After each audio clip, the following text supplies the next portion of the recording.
The popular Bigfoot argument.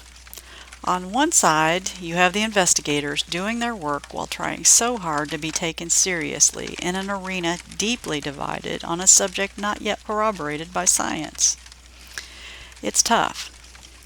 And on the other side, we have those who make very unusual claims about the behavior of Bigfoot and insist they're true. Claims that border on the ridiculous to those who haven't witnessed them. And they keep making these claims over and over again. So what do? We want the science community to pay attention to all the work Bigfoot researchers have done. They've worked really hard to gather critical information, but strange claims are still being made nearly every day, making them hard to ignore completely. And skepticism has its place in the Bigfoot world. It keeps us sharp, it keeps us erring on the side of logic, and it makes us careful what we believe and what we fall for.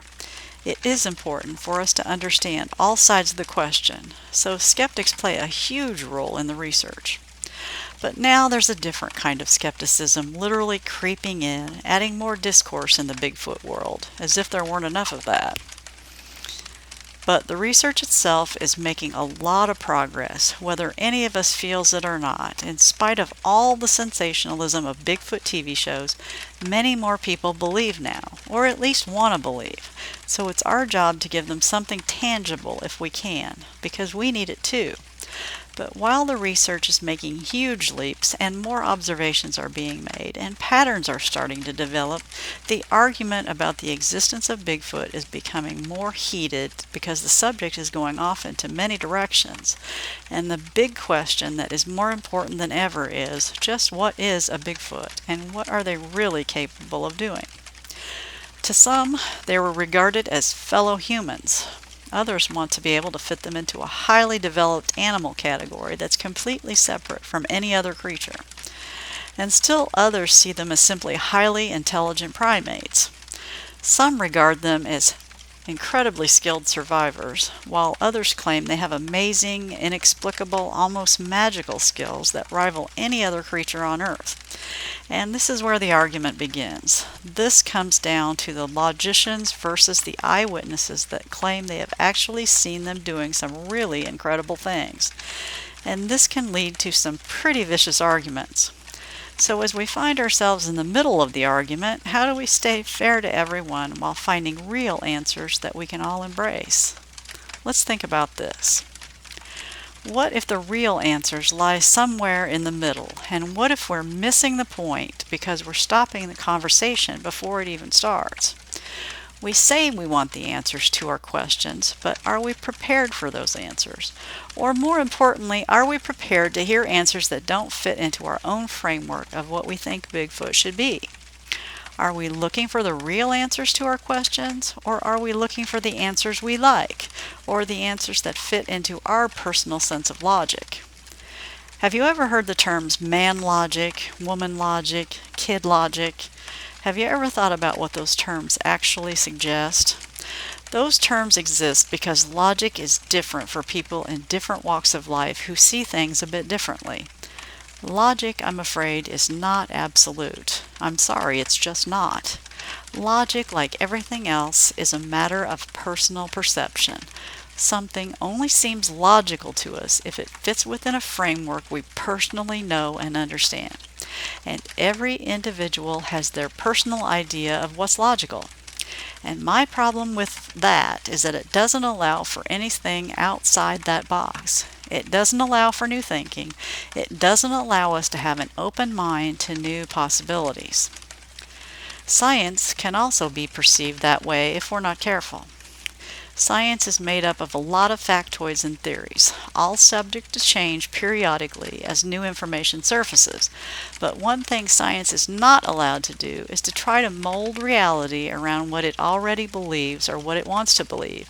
It has to be open to new ideas, and we need to be open also. So all that being said, what if the answers to our biggest questions about Bigfoot are answers that don't quite fit into our framework of logic? What if the real answers are somewhere beyond that? Are we open-minded enough to accept those answers? or at least to accept, albeit reluctantly, that there might be some truth in them? A truth that could be explained scientifically and logically with the indicia of important details?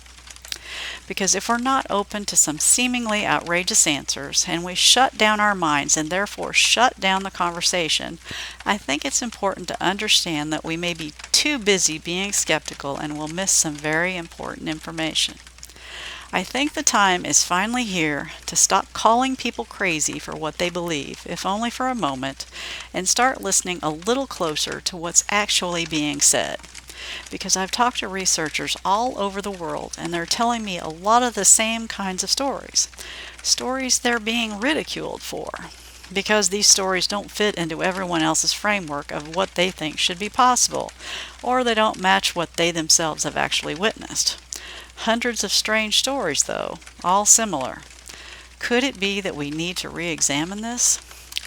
At what point do we start listening and entertaining the possibility that we might be entering into uncharted territory with Bigfoot? At what point do we tell ourselves that maybe we don't know everything we need to know about the biological world? What if there's a whole body of knowledge we haven't even discovered yet? At what point do we start thinking it's possible that we might be wrong in shutting down to other slightly more unusual possibilities? The biggest complaint I hear from skeptics is that there's too much mention of magical powers, fairies, and pixie dust that seeps into the discussions about Bigfoot. But let's keep in mind how many things the ancients long ago deemed to be magic that were eventually corroborated and explained by science. And let's keep in mind that science is also a work in progress. It's considered right, that is, until it's proven wrong and the story is rewritten. And I'm not saying we should aspire to every tall tale. There are plenty of those out there. There are hoaxers out there, and your run-of-the-mill attention grabbers. But I'm saying, what if we just simply broke the fairy stories apart and determine what they all have in common and decide if there's something in them we can actually use? Something, however tiny, that might actually advance the research. Why would so many people tell the same supposedly crazy stories, knowing full well that they'll be ridiculed and their stories wouldn't be accepted? I've always said that I never ask anyone to replace their views with mine. So take this for what it's worth, or don't take it at all. The choice is yours. But I think that the only way we can truly be logical, have an open mind, and do Bigfoot research the service it really deserves is to never, ever, ever let our personal beliefs start an argument and shut down the conversation. What if we actually listen to the stories that are being told and, rather than shutting down, try instead to fit them into something that we might be scientifically and logically possible? What if, instead of shutting them up, what if we ask them even more questions? Maybe we need to compare their testimonies word for word. If the claims are bogus, the stories will fall apart and die a natural death. But if these people agree and believe what they're saying to be true, then maybe more discussion is needed. Could we advance the research more than ever if we opened up this much? And wouldn't we like to know if that's possible? With a measure of caution, of course. But as far as the strangeness of Bigfoot is concerned, I think we've only scratched the surface.